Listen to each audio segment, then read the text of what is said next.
Hi, everybody. How's it going? This is Loren Baker, founder of Search Engine Journal. And with me today on our Facebook Live / Search Engine Nerds podcast, I have my friend Alan Bleiweiss. Please say hi, Alan.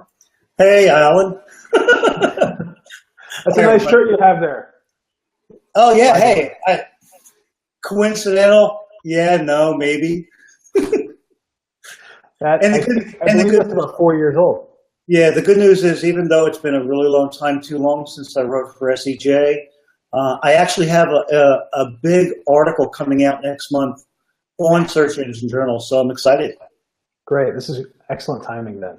So just to let everyone know, what we're doing is this is a record. You're watching the live recording or the live video of a podcast recording. So in about a minute or so, I'm going to do a podcast intro, just so you're not confused about what's going on. And then what we're going to be doing is this video in HD quality will be hosted on Facebook after the live video.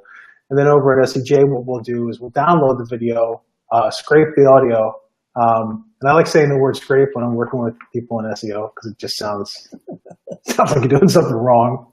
So we're going to scrape the audio and then release the audio from today's Facebook Live on the Search Engine Nerds podcast. So if you're not already a subscriber, just search in iTunes for Search Engine Nerds. And also, I think that's basically it from an introduction. We'll give some people a little bit to kind of log on here and everything else. And during this video, if you have any questions for Alan and myself, just please feel free to drop them in the comment box underneath the video here on Facebook. And and then we'll go ahead and answer. So let's get going, Alan. I'll do a quick podcast intro, and then we'll take it from there. So great. 5, 4, 3, 2, 1. Hi, this is Loren Baker, founder of Search Engine Journal. Welcome to another episode of Search Engine Nerds. With me today, I have Alan Bleiweiss, SEO Auditor Extraordinaire. Please say hi, Alan. Hey, everybody. Thanks for having me, Loren. Awesome. So on today's episode, we'll be talking with Alan, who I've known for, I'd say 10 years plus, about SEO, the importance of evergreen content in the customer journey, the importance of education, and really setting expectations with clients. And some other tidbits as they come up. So, Alan, would you like to take the opportunity to make an introduction? Yeah, so it's each time somebody asks me to do an intro, it's like, I pretty much introduced myself a number of times over the years, so just go back on the internet and research it. No, seriously. I'm a fanatic for being able to be helpful to other people. I'm far from perfect in that work, and in that effort. However, I do my best to really show up and be helpful. I got involved with internet marketing in January of '95, right? So I was building websites and then managed websites for many years. And then one day around 2000, one of my clients said, "Hey, what are these search engines? What's this all about?" So I needed to learn, and that's when I began helping clients with SEO, and it evolved to the point where eventually that was my primary business. And 5 years ago this summer, I shifted again to where my primary business is forensic site audits. And that's what I do. So I work with all different kinds of clients, small, medium, and large. The reality is, though, that these days it's mostly mid-sized to enterprise and global clients. The mission has always been, for the 22 years that I've been involved in this overall industry, and 17 with SEO, is how helpful can I be to those people? Excellent. And we were just talking right before we jumped on the podcast about something, and you had brought up that you're always looking for something that may be broken or something that may be wrong. Do you feel that that was part of your personality that led you getting into the world of SEO audits, or vice versa? Yeah, so I have a bit of OCD, so things that are not quite right in my visual line of sight tend to jump out at me anyway. So that's a challenge except I can make use of that in my work, right? Right. But most fascinating, I think, to a certain degree, is the fact that in 1979, I joined the Army and I went into the military police, and I got into the crime prevention end of that work. And in my job in the military police, I was responsible for conducting undercover investigations, and one segment of that was to look for vulnerabilities in physical security of Army bases and assets owned by the military, right? Barracks and helicopter storage facilities and all that stuff, right? So a little bit of everything, right? And in that work, I needed to learn how to observe in a way that would allow me to see when things didn't look right. Because when something doesn't look right, that's going to lead me to finding vulnerabilities. And back then in the 80s, it was about physical security of facilities and assets and human vulnerabilities for personnel and their families. You know, that's where my investigative experience began. And that's when I first started learning how to look for unnatural patterns. So it's just amazing that all those years later, I was able to tap that knowledge and put it to use here and now, where it's my primary work. It's pretty amazing, actually. So we're only a couple minutes in, but I'm gonna get off tangent already. So something came up recently where I shared something on Facebook, right? And I don't really share that much work-related stuff, because what happens when I share work-related stuff is like all my family members and friends start asking me what that is. Yeah. So I shared something the other day that it was basically some of the content work that we were doing at Foundation. And I had a family member saying, I don't know what you do, but congratulations, this looks great. And then I got back to her and I'm like, this is one of my aunts. And I said, I do exactly what I did when I was a kid. I like to create things. And I think of ideas and I pitch them to clients, and then we take that and we turn it into things like infographics and ebooks and almost things like the comics that I drew when I was a youngster, right? And I'm not doing the drawing per se, and I'm a pretty bad drawer, but I will put together the outlines and things like that in terms of planning. And it's just a question of being creative. So just to hear, you know, how you kind of found your niche back in being an MP kicking butt in the 80s, and apply that to found something, right, that kind of fit what you enjoyed or probably excelled at doing without possibly even planning on going down that path. Well, the internet didn't exist in 1982, right? So, right. Exactly. Exactly. So that's what's beautiful about life. If you can just go about your life focusing on what you think you want to be able to do now, or what you can do now in life and in business specifically. And then as your life progresses, you can tap and call on knowledge you've gained over the years, even when it's in a completely different field or industry or work path. Yeah. Or in your case, it's going all the way back to childhood, you know? Yeah.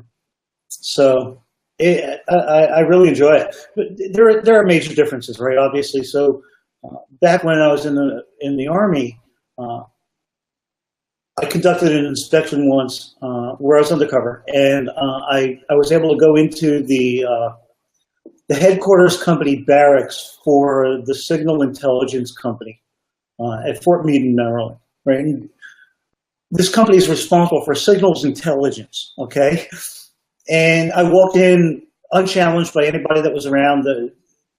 There were people that guarding the front door, and nobody asked me who I was. Could I show you? Can you show me ID or whatever? Right. So I walked in and I walked around. I got into all sorts of things, and one of the things I got into was the company commander's office. And in that office, she had a box on the wall that was a key box to all sorts of sensitive and secure stuff. But it was locked. So okay, great. But I sat down at her desk, and in her top drawer, she had the key to the key box. Nice. And I opened up the key box, and I had access to keys that would have allowed me access to signals intelligence equipment. Okay? Well, the end result of that was she was demoted from captain to busted down to first lieutenant, and obviously transferred. But that's the kind of power I had back then, and I had a serious level of responsibility with what I did and how I did it, and the results that would come from that would be positive. And now with site audits, I'm not looking to get anybody fired, but once in a while you'll find some things that are like, why wasn't somebody thinking when they did this? Right. So there are similarities, even though it's a completely different world. So when I hear the word audit, a lot of different things come to mind. When I first got started in SEO, when I would do site audits, it would be a list of everything's broken, and then basically copy and paste stuff on how to fix it. Sometimes it would be adding copy and things like that. As SEO got more and more popular, I looked at audits, and sometimes it would just be a list of things, a spreadsheet, right? Sometimes just a screaming frog export or something like that, right? So how do you define audits? Like when someone is approaching you for an SEO audit, how do you typically define that, and what's the expected deliverable? Right. So the word audit is interpreted many different ways by different people in our industry and by site owners, right, or site managers or agencies that are responsible for supporting them. I mean, some people in our industry say, you know, we'll give you an audit and we'll deliver it in an hour, right?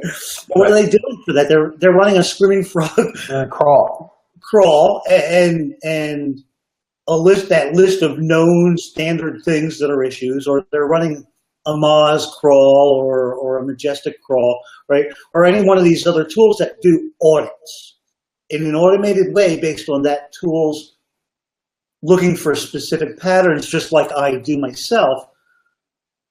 Except I don't consider that the kind of audit that my clients need in most cases.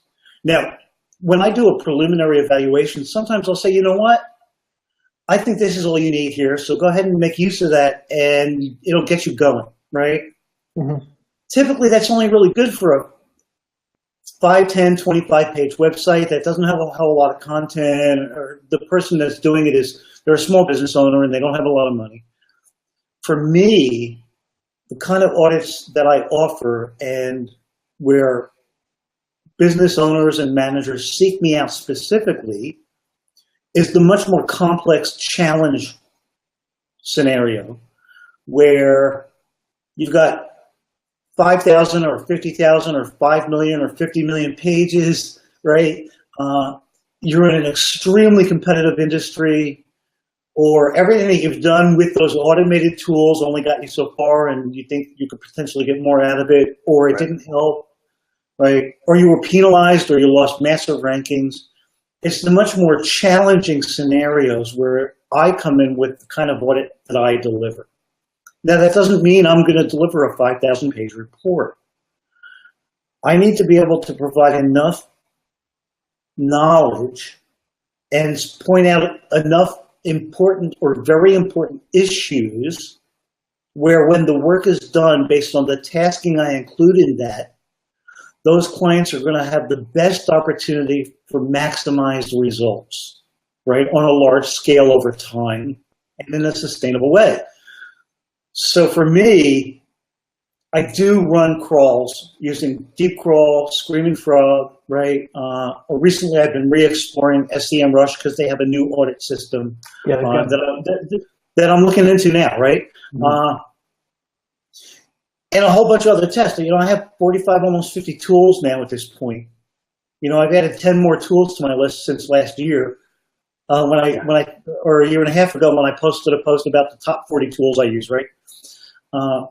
And those are critical to be able to gather data and to look for patterns. However, without the human mind coming into it and understanding and interpreting the data, or understanding and interpreting signal relationships from 2 or 3 or 5 different individual data sets, right? There's a really serious potential for missing major situations that need to be addressed if you really want to succeed big on a larger scale, big time, right? And so I go that extra mile. And then I also go into the site as if I'm a human being who's going to want to buy their products or services or hire them or want to get educated if it's an educational site, right? Or if I'm doing trying to find more information and they're a directory site, whatever they are, whatever their model is, I need to act like the person who's going to do a search in Google and come to their site to see if I can get that answer met for the question or questions that I have.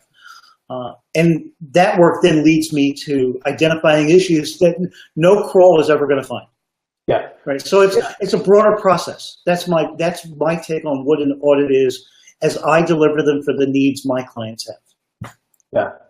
Understanding the user path is incredibly important. And at the end of the day, it also identifies things like, the importance of internal navigation or answering that question while the user is in that path, so the user then doesn't have to go somewhere else and get the answer to that question. If you think about it, you can visualize that with data. You can say, okay, here's the sales transactional process. Here's the informational stuff way over here, right? Yeah.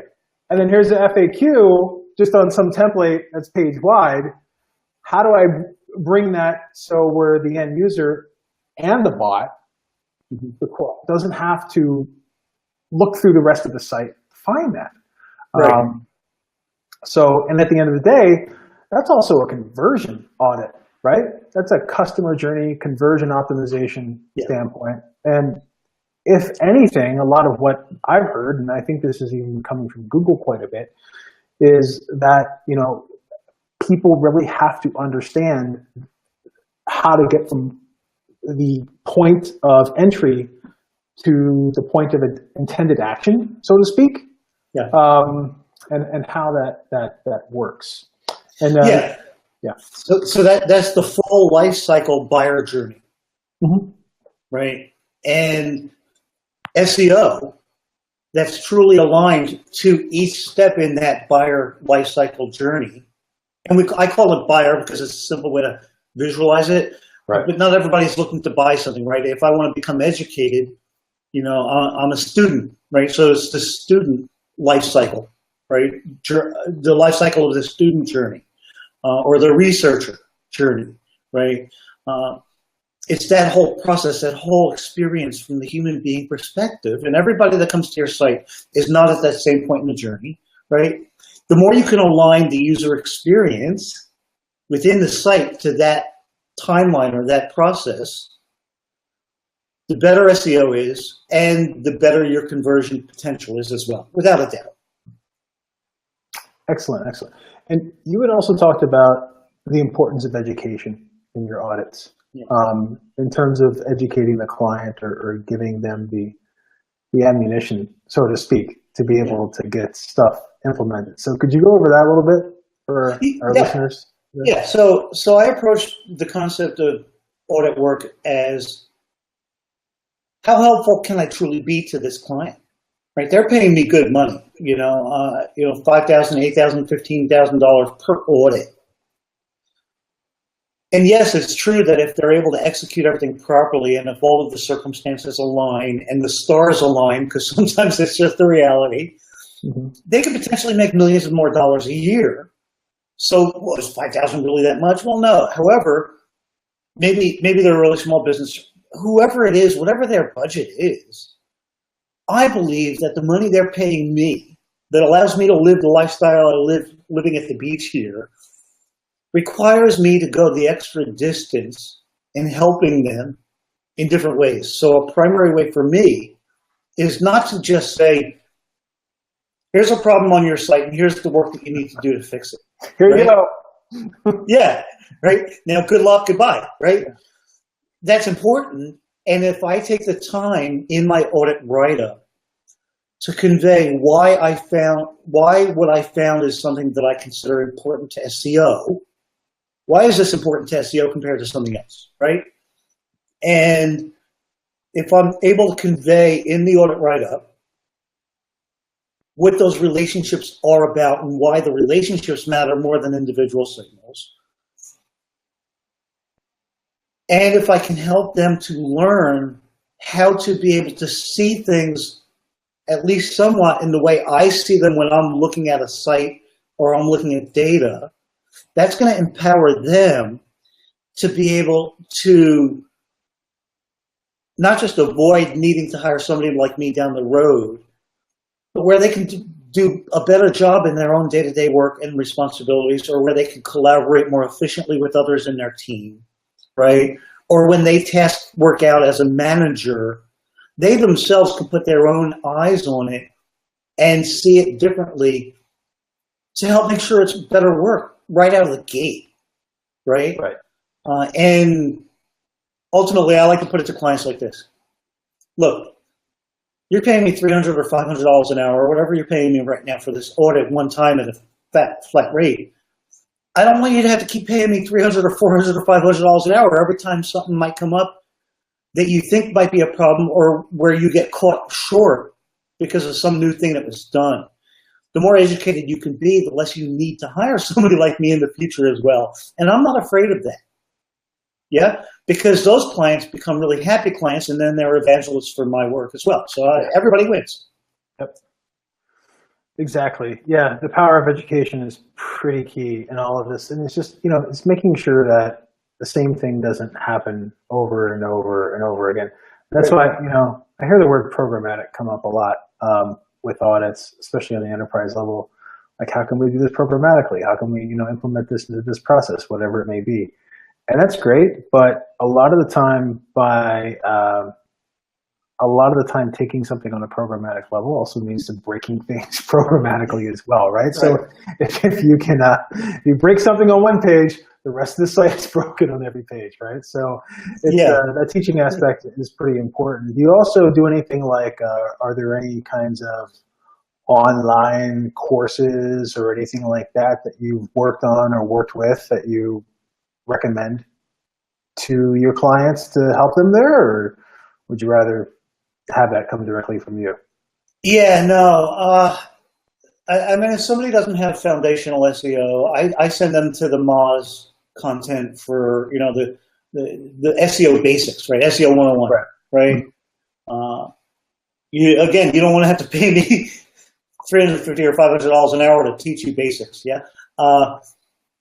Beyond that, though, it's always customized for every client. And again, because most of my clients have at least some people in-house or in an agency that's already providing them services, they typically have a really strong foundation and even some advanced knowledge. And my role is just refining that, right? So when the time comes, let's say I recommend, okay, you need to do better work at your keyword implementation, or you need to be able to do better at creating content topical hubs like you were talking about earlier, right? Where you group all of that specific content together navigationally and architecturally and for human beings, right? Whatever it might be, where they just need guidance on how to do a better job at those things, I personally take the time to educate somebody on their team. Excellent. Right? And we'll spend an hour, 2 hours, 5 hours, 10 hours, whatever it is. Except it's just really focused to that specific need. And they find it worthy to pay me that much money because they're getting really powerful training for that specific need that they have. If it turns out that they have a lot of other similar needs, but it's not just like a one-time 2 or 3 or 5 hour situation, more often than not, what I'll do is I will connect them with an agency that can handhold.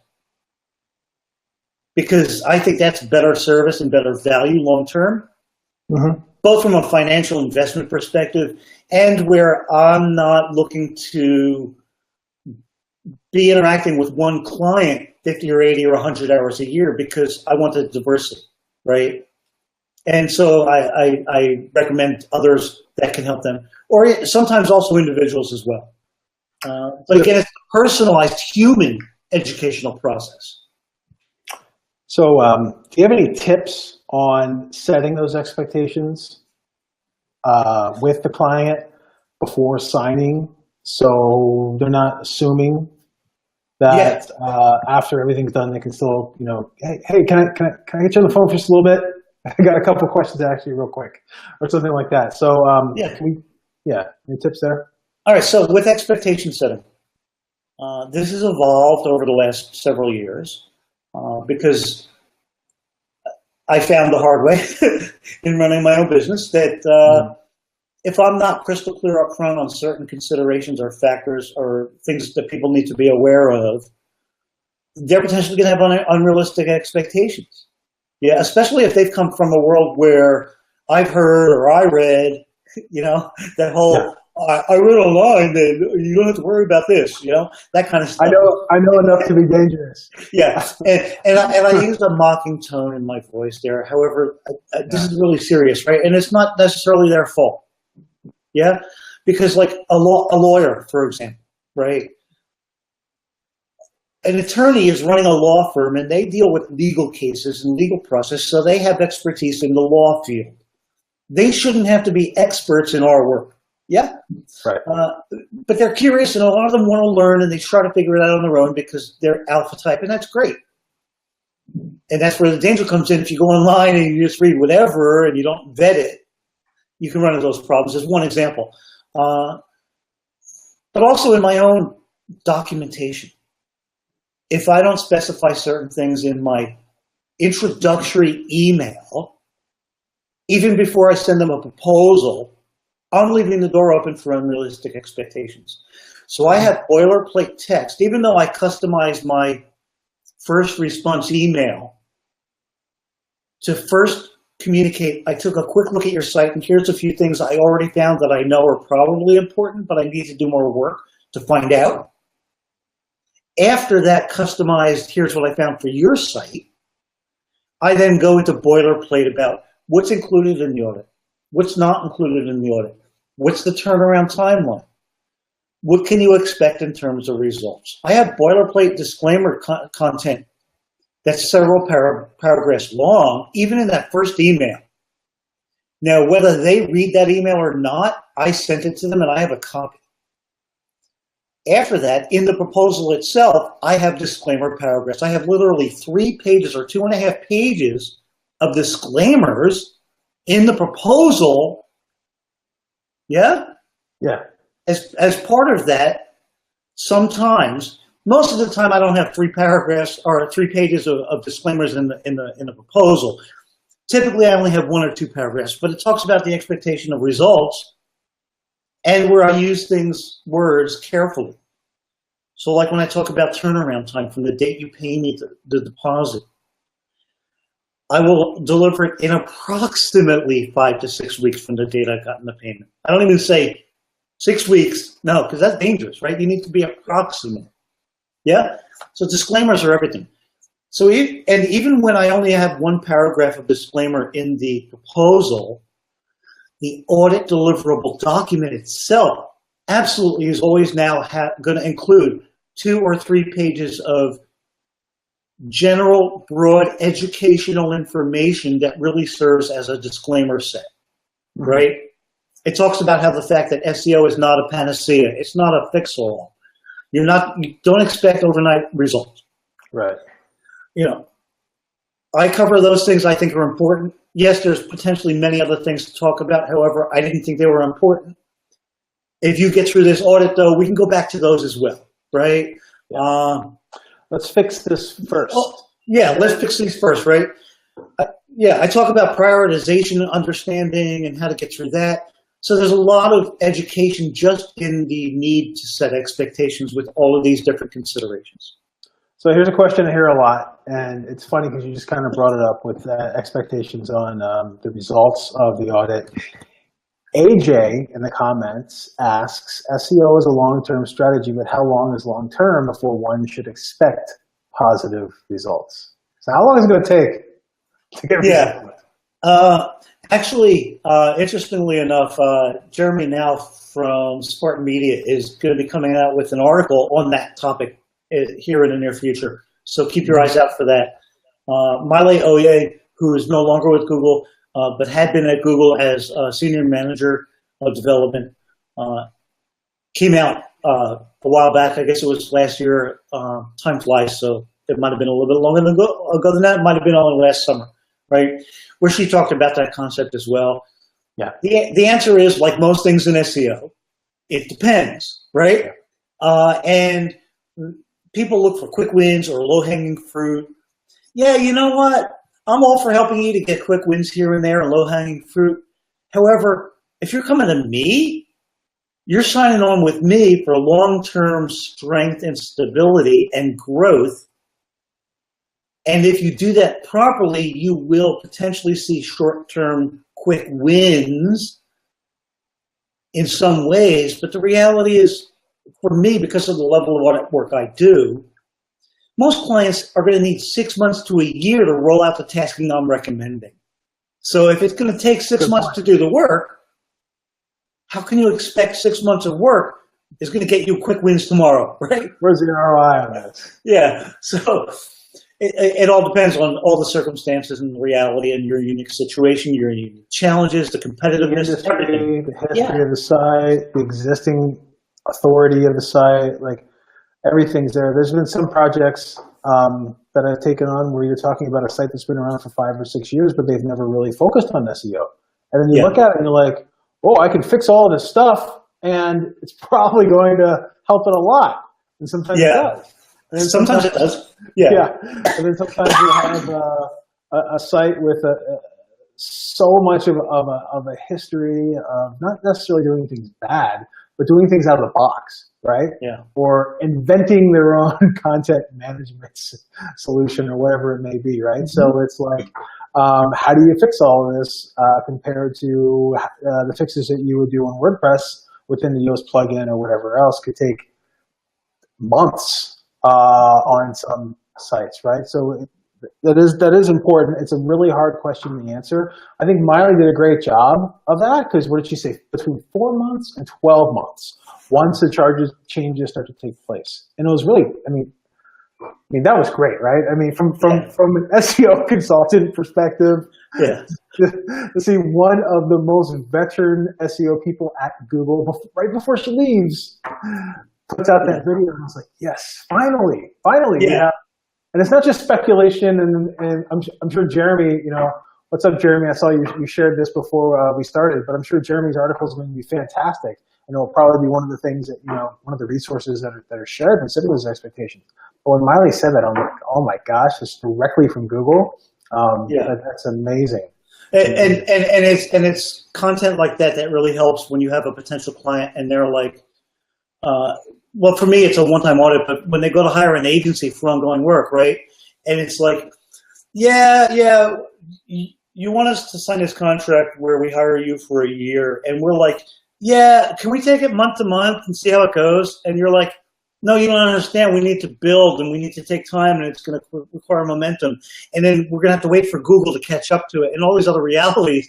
Yeah. That 1 to 3 months is not very realistic in many cases. That doesn't mean you can't get really serious victories short term, though. I've had a few clients now and again where I'll do an audit and I'll make 200 recommendations as one example, right? 200 tasks, and they just do the first 5, and if they're the right 5 in that unique situation, right, they could literally see massive growth within 2 weeks. So it's all going to depend on the uniqueness of that situation. So when you're delivering that audit and that list of fixes and reasons why, do you typically prioritize in that order, or do you prioritize based upon the capability of the client, what they're able to fix, or how does that typically work with you? I kind of like to be a wise guy in my communication if you haven't followed me online, and brutally honest as well. So it kind of muddies things sometimes. But what I tell my clients first out of the gate, if I included it in the audit, it's a top priority, right? Okay, so maybe here's a couple of things that are low priority, and I'll say that in that section of the document. I'll list those last. Everything else, though, I consider it a high priority, so I want you to work on all of it today. That's not reality, though, for most site owners and most teams. So we need to walk through what can be done first or sooner. Circumstances are going to dictate sometimes that something that could be a primary task today for one site might need to be held off on for another site. If I find too many problems with your site technically, you may need to rebuild it from the ground up. If that's going to take a year, here's these other things you can be doing with your live site in the meantime. That'll help your live site now. So do that so you can take advantage of that short term and midterm.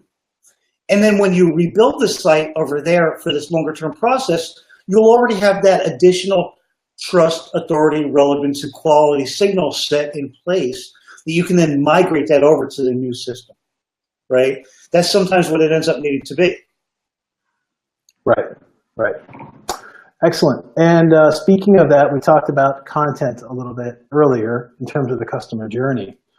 But one thing that I've been doing a lot of, we've been doing a lot of at SEJ, and on the client side as well, is looking at not only content that helps with the conversion, or content, on-page content, which helps from an SEO perspective and educating the user, whatever their intention may be, but also putting together evergreen content that's resourceful, that people are going to share, that's going to probably get links, or has some possibility of virality, so to speak. We've been doing a lot of content consolidation on our side as a publisher and with clients too, right? Because if you think a couple of years ago, when everyone started really jumping on the blogging, I don't want to say bandwagon, but the blog train, was that like, oh, we got to pump out 50 articles a month about this subject, and then all of a sudden you're doing a search for something, I don't know, graphic design software, and you see that your site has, you look in Google Webmaster Tools Search Console, and you're looking at the search analytics, and you see that one post on graphic design software is getting the ranking and the clicks and the traffic, and all of those other 50 posts that you've done are not, right? Yeah. So there's typically a conflict there, right? You're cannibalizing, you're competing against yourself, and then how do you bring all of that together? Yeah. What we've seen is we'll typically make sure that everything's updated, bring it all together in the one monster epic post, and then also look at the inbound link portfolio too, right? Yeah. And then so far, what we're seeing is it's most of the time, it results in growth. And it also results in something that you should feel pride in when you send it out to your email list of customers as a resource. Yeah. Or when you send it out, when you share it on social media. It doesn't look like it's obvious SEO content, so to speak. So could you add to that? Yeah, so that brings up a really important concept, and that is, what's the purpose and value of jumping on the latest trend bandwagon in our industry? And what's the long-term harm that can cause? Stepping back after that, or separate from that evaluation, what's the best way I can serve the people's needs for those people who I consider my ideal market or markets? And it comes back to the notion and the concept of education as a critical concept, both in generalized education within your industry and also specific to what your specific products or services are as well, as two separate content types. And quantity versus quality is always a big issue. So banging out 50 new blog posts a month versus taking the time to create one award-winning guide. Yeah. As an example, right? I mean, Jen Slegg, she's somebody in our industry who I admire a great deal, and I refer to her guides often in my audit work to help clients, because those individual focused guides have so much information that's all high quality, that's real deal. It's not looking to exist purely for SEO ranking. It's there to truly help the people who come into that page to read it. Right. And where you cover so many subtopics within it that it becomes an invaluable single piece or small subset of pages, right? And I know a number of people in our industry who are finding great success doing that now. We're slowing down, we're reversing that trend of going wide, and we're consolidating down to better, fewer and better. Absolutely. That's true for blog content, and it's true for evergreen content. When I talk about evergreen content, I talk about hard code pages within your main product and service sections of your site. And what we talked about earlier, this is bringing it full circle, the content hub, right? The topical hub. Yeah? So one page that only has 2 paragraphs, and it's about your primary product, because somebody thought we don't have to be wordy into talking about our own products. Well, that's not answering all the questions people have about your product. Yeah? Exactly. And if I have to go looking somewhere else on the site for an FAQ, or I have to scour through 3 years of old blog posts to find related information about this topic for this product or service, that's creating unnecessary friction points. Mm-hmm. And if I'm creating 50 somewhat okay pieces of content or blog posts, and only one of them is going viral or getting real traction, that alone can tell me what's going on in terms of, well, you know what? I've got friction points to people getting to the content that I'm producing. So I need to look at that. And I need to find a way to improve the process so there's less friction in providing access to the information people need and want. So that's what I see what you're talking about, and that's what that's about for me. Yeah, it's really cool to hear that too, especially since you're so much on the tech side, right? And the forensic audit side, and then that really does parallel to a lot of the work I've been doing recently. Yeah, just what I was talking about, right? Is like, okay, so we can create this content, we will, but let's also look to see what you've done already and see how we can get the most out of that. And it's not just a question of making sure there's all attributes on images and things like that, but it's like, hey, okay, so if you put all these little pieces together, right, and you can create Voltron, and it happens from time to time. And, you know, on the SEJ side, it's one project that Danny Goodwin has been working on, is ever since he's come on board, we're actually creating less pieces of content, but they're more in depth, right?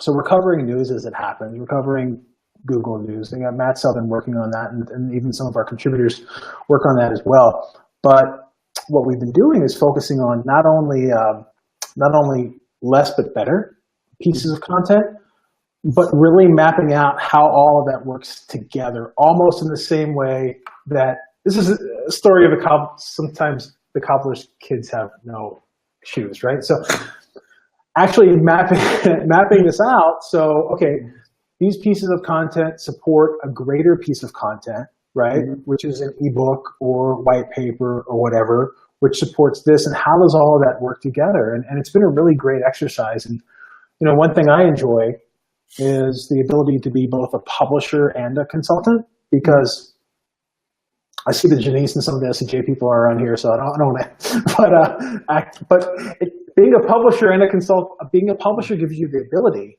to experiment, right? Yeah. And the last place that you typically want to experiment is on the client side, right? So being able to experiment on something, to be able to put this all together, have a case study, and then say, look, I did this over here, or I did this for this client, or I did this for another site. Hi, Janice. I did this for another site, and this is the result. Let's do it for you as well. It's really beneficial. And I've always, I've always, when people ask me, what can I do to be better at SEO? I'll tell them to launch a site, right? To launch a site, launch your own property, do something that you can do those experiments on. And it really is a joy to be able to do so. So Janice Henriksen, the CEO of Alpha Brand Media /SEJ, just chimed in. We encourage experimentation at SEJ. So that's content experimentation along with other forms. So thank you, Janice. And she reminded us, don't mess up the stats, right? Yeah, exactly. So it's okay and it's important and it's vital to experiment, and you need to do so judiciously and cautiously and gently. Right? Absolutely. Because if you experiment randomly or without understanding potential negative implications, you're going to run into trouble too often. And I caution clients about that as well, right? So somebody just asked another question, but it was a really long question. What was it? Yeah, it's really long. I'll pop it up again really quickly. So is link building still that important? Some people say yes, other answers are completely different. Some say the content marketing is a no. Sick of working with SEO agencies and doing SEO myself and constantly confused. Please enlighten me. Yeah. I'm reading this because we are recording this for a podcast. So the question is link building still important? Mm-hmm. I'll let you go first. All right. So just to clarify, in that question, it was some people are saying content marketing is number one now. Right? It's not no. It's some people say that's number one above link building. Right?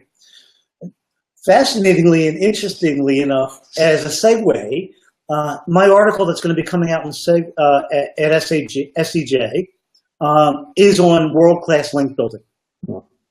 Okay, and that's the tentative title, and it's one of those pieces of content that's really strong and goes much more in depth than your typical piece of content that's out there on link building.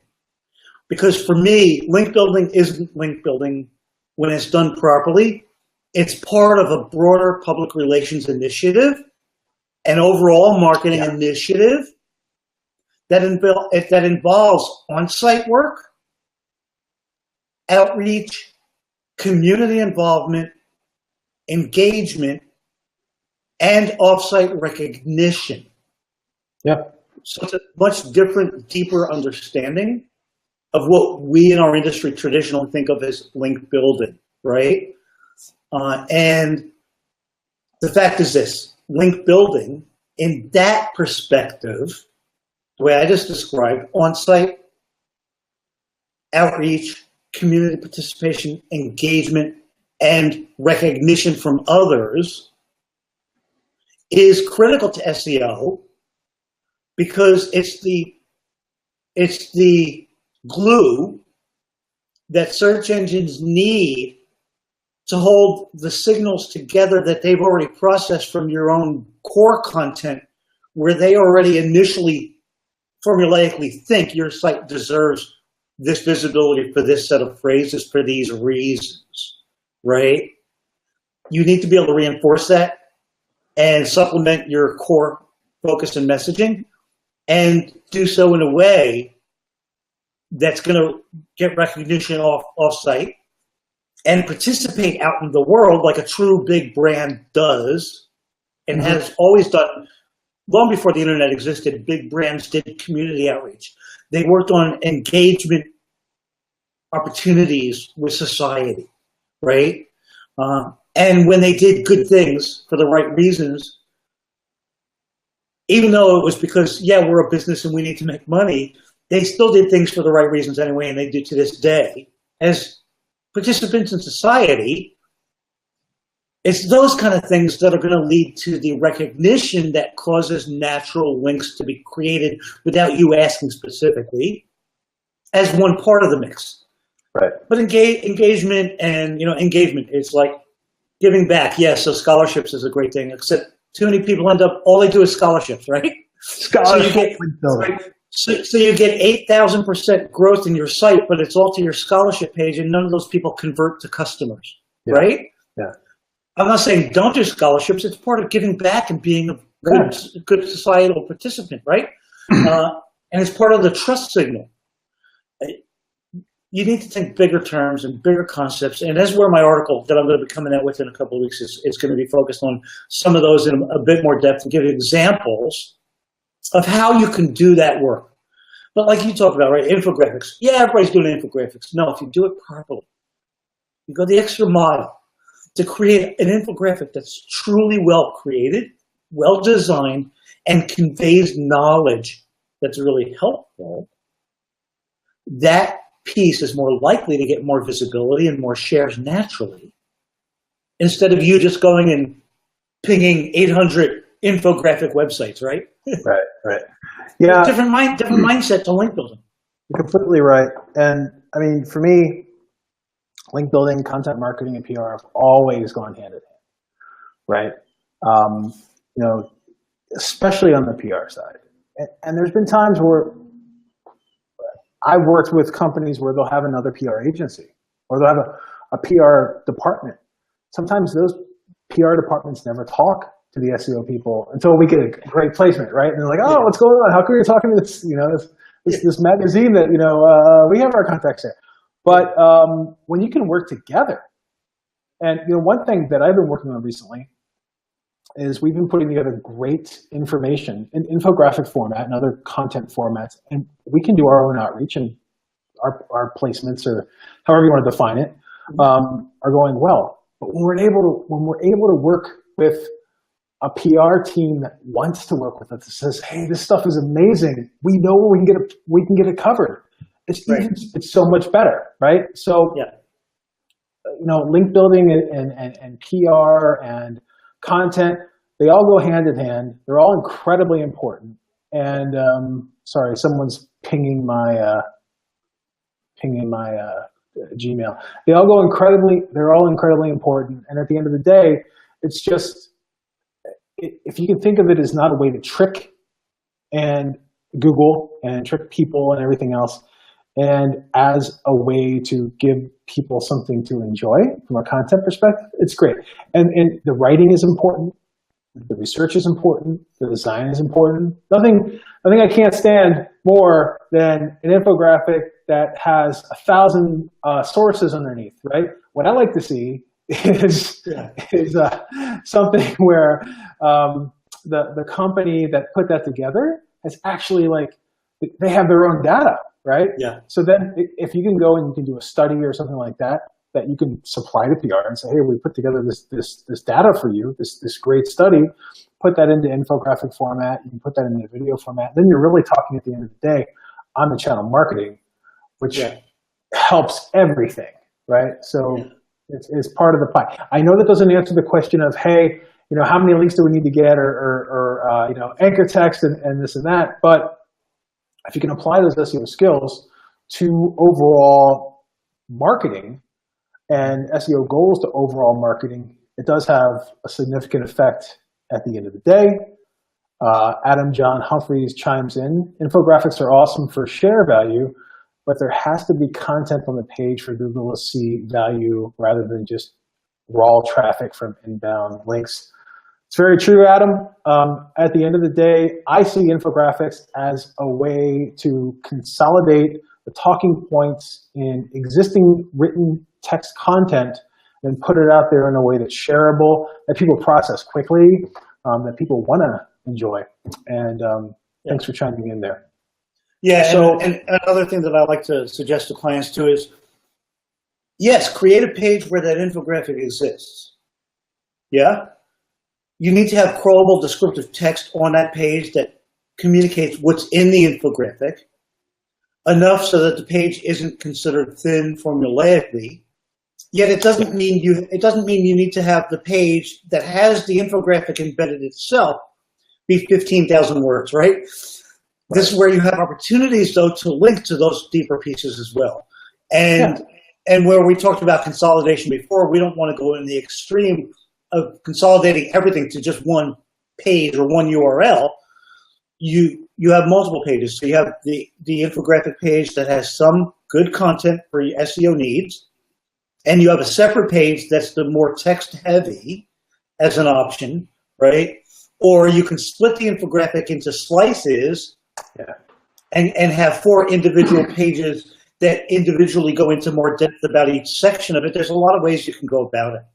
So we started seeing sites do that with our pieces, right? So when we started seeing sites like The Chive and other, I don't know, all these like pop culture youngster sites, right? Started chopping it up. I'm like, I wonder why they're chopping it up so much. But then I look at it on my phone. I'm like, aha, it's responsive now.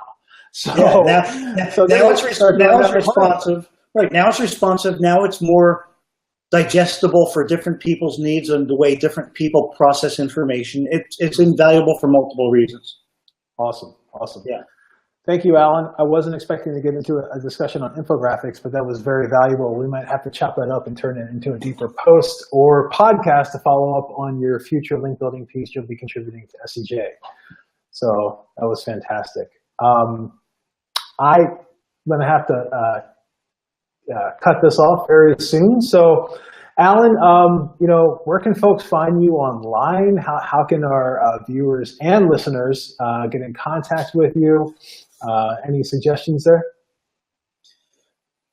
Yeah, let me Google that for you. I'm on Twitter, I'm on Facebook, and yeah, there you go. Those are my two channels that I use. Facebook used to only be private and exclusive to my network of friends and family and preferred connections. But I've opened it up more. Some of my stuff is open for public right now. But Twitter especially, I prefer Twitter for a lot of things as well. Those are the two primary ways to get a hold of me. And try and Google me with different spellings. I did not optimize my website for multiple spellings, so maybe you'll find me, maybe you won't. But if you can spell Alan Bleiweiss right, I take up most of the results in the first 5 pages of Google organically, so eventually you'll find it. There you go. There you go. And like Arson says, just Google me. So just Google Alan. So thanks again, Alan. It's been a pleasure. I don't think we've done the podcast thing before. We've done some videos in the past and stuff like that. It's been really fun with the Facebook Live. Like it's kind of cool, this Be Live system. We're seeing the comments come in, can share the comments accordingly. It looks really professional for all. Yeah, I want to like us. Thank you for having me on as a participant. I really like this format a lot, and I'm excited to have it turn into a podcast as well. Yeah, so just let everyone know that may have tuned in a little bit late. We are going to be scraping this audio, turning it into a podcast, and sharing it accordingly. Alan's contact information, site info, and his post that he's talking about will be linked to from the podcast show notes, and of course, we're going to share it with everybody once it's published. So thanks again, Alan. It's been a pleasure. This has been Loren Baker from Search Engine Journal and Alan Bleiweiss, Forensic SEO Audit Consultant. And we're signing off. So thank you, sir. Take care. Okay, bye-bye.